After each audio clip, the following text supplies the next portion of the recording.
আসসালামু আলাইকুম সবাইকে। আশা করি সবাই অনেক ভালো আছেন আর আলহামদুলিল্লাহ আমরাও অনেক ভালো আছি। তো চলে আসলাম গ্রামের বাড়িতে দ্বিতীয় দিনের ভিডিও নিয়ে। বাড়িতে আসার পর যদি ঘোরাঘুরি করে সবার সাথে একটু দেখা সাক্ষাৎ না করি তাহলে কি হয়, তাই রেডি হয়ে আম্মুকে নিয়ে চলে গেলাম পুরা গ্রাম হেঁটে হেঁটে ঘুরতে। আর গতদিন বৃষ্টি হওয়ার পরেও তারপরের দিন হচ্ছে ঠিকই রোদ উঠে গেছে, মানে অনেক গরম পড়ছে, তাই আমি ঘেমে একদম অবস্থা খারাপ। তো গোসল করে মুখের মধ্যে একটু পাউডার মেখে আম্মু, চাচি আর চাচাতো বোনকে নিয়ে বের হয়ে গেলাম গ্রামে সবার বাড়িতে ঘুরে ঘুরে দেখা করে আসতে। যদিও আমাদের সাথে ভাবির অনেক যাওয়ার ইচ্ছা ছিল, কিন্তু ওর শরীরটা অনেক খারাপ ছিল, মানে বেশি জার্নি করার কারণে হচ্ছে ওর মাথা ব্যথা ছিল, তাই আম্মু ওকে বলছে না হয় রেস্ট করো, তাই সে আমাদের সাথে বের হয় নাই, কিন্তু একটু পরেই ওকে দেখতে পারবেন। তো আমরা বাড়ি থেকে বের হয়ে সবাই মিলে হাঁটতে হাঁটতে একদম সোজা চলে গেলাম বাড়ির দিঘির ওদিকে। আমার পিছনে বসে আছে আমার বোন দিয়া, আর ও কখনোই রেডি থাকে না যখন আমি ভিডিও ক্লিপ নেই, তাই অনেক চেতে যায়। হঠাৎ দেখা হয়ে গেল একটা ছোট্ট বন্ধুর সাথে। ওকে আসলে আমি রোজার ঈদের টাইমে এসে সালামি দিছিলাম, আর ও এখনো মনে রাখছে আমাকে, আর এতগুলো ফুলও আমার জন্য নিয়ে আসছে। Thank you.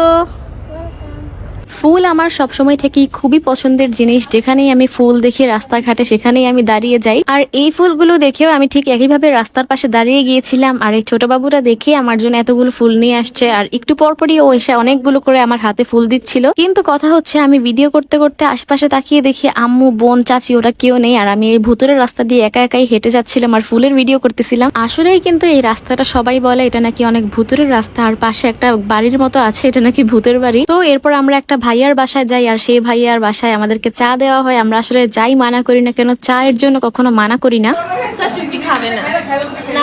কি দরকার ছিল ভাবি, আসলে আমরা তো চা খাইতে আসি না, এত কষ্ট দিতে আসি নাই, তারপরে যখন দিছে নির্দিকে আর মানা করন যায়, তাই না?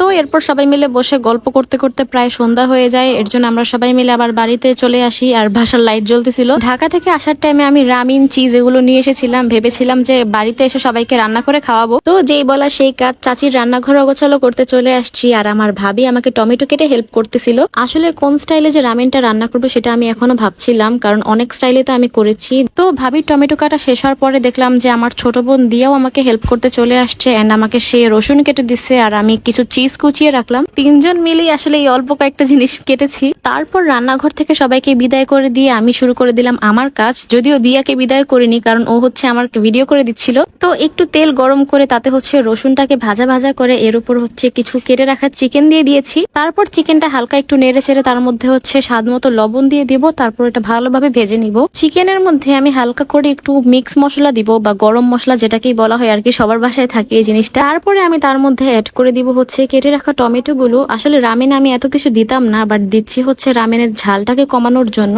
তো তারপর হচ্ছে আমি লাস্টে একটা ডিম অ্যাড করে দিব, এন্ড একটু ভালোভাবে নেড়ে ছেড়ে তার মধ্যে দিয়ে দিব হচ্ছে পানি। যেহেতু আমি 2টা রামেন রান্না করব, তাই পানির পরিমাণটা একটু বেশি দিচ্ছি, কেননা রামেনটা বয়ল হতে একটু বেশি টাইম লাগে। রামেনের প্যাকেট থেকে চুলায় দেওয়ার আগে আমি প্যাকেটের ভিতর থেকেই হালকা ভেঙে নিলাম। আমার না রামেন কেন জানি অনেক বেশি পছন্দ, মানে বাসায় থাকাই লাগে। যখন হঠাৎ করে ক্ষুধা লেগে যায় আমি কিছু না পেলে রামেনই রান্না করে খাই। তো আমি এখানে 2x রামেনটা ইউজ করেছি, এন্ড দেন মশলা সবগুলো অ্যাড করে আবার একটু পানি অ্যাড করে দিয়েছিলাম। দেন আমি হালকা একটু টেস্টিং সল্ট দিয়েছিলাম, যেটা অপশনাল, আর সাথে একটা গ্লাসে একটু পানি নিয়ে তার মধ্যে 2 চামচ গুঁড়া দুধ মিক্স করে সেটা আমি রামেনে অ্যাড করে দিয়েছিলাম। এটা আমি দিই একটু ক্রিমি ফ্লেভার পাওয়ার জন্য, বাট এই জিনিসটা বেশি দিলে হচ্ছে একটু দুধের স্মেল চলে আসে। তারপর হচ্ছে আমি কুচি করে রাখা চিজগুলো দিয়ে দিয়েছি। চিজের পরিমাণটা আমি আসলে একটু বেশি দিয়েছি। তারপর পানিটা একদম টেনে গেলে চুলাটা অফ করে দিতে হবে। এর মধ্যে আমাদের রামেন রেডি হয়ে গেল, এন্ড দেখলাম যে অনেকগুলোই হয়েছে, তাই আমরা 2টা বড় বড় বাটিতে নিচ্ছিলাম। একটা হচ্ছে আমাদের বোনদের জন্য, আর আরেকটা বাটিতে নিচ্ছিলাম আম্মু আর চাচির জন্য।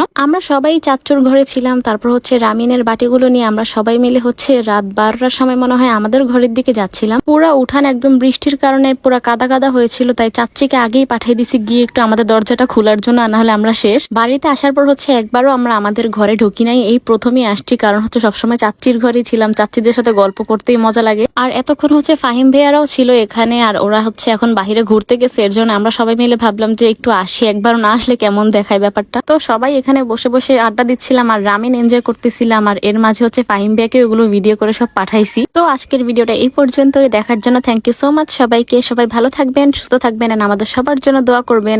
আল্লাহ হাফেজ।